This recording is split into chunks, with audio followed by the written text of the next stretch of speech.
Today I'm gonna install my SE badge inside my Civic Si cube.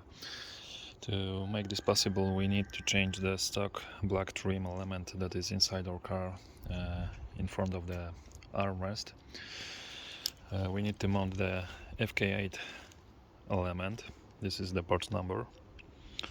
So let's start. We need to remove this element and replace it with this FKA part.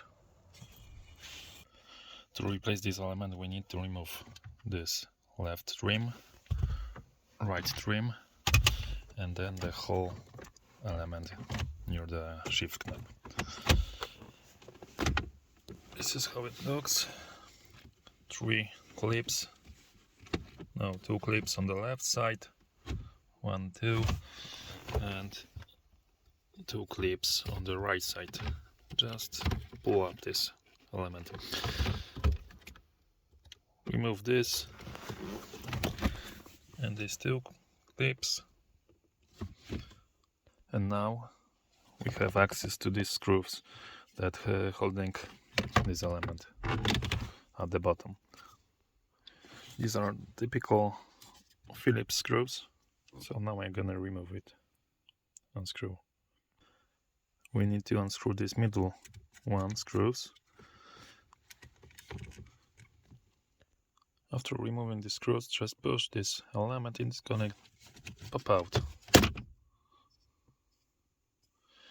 And now we can replace it with the Typer one. It looks the same, but have the place for the SE patch.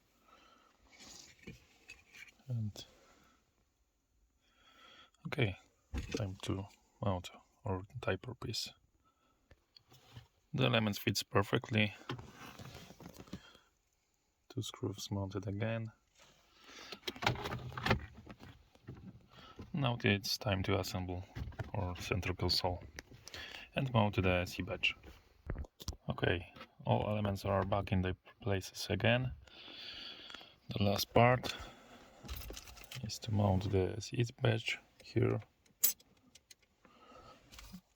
with the rivets. The SE badge is full mounted. This is how it looks.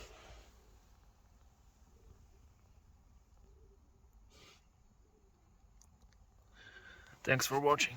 See you again.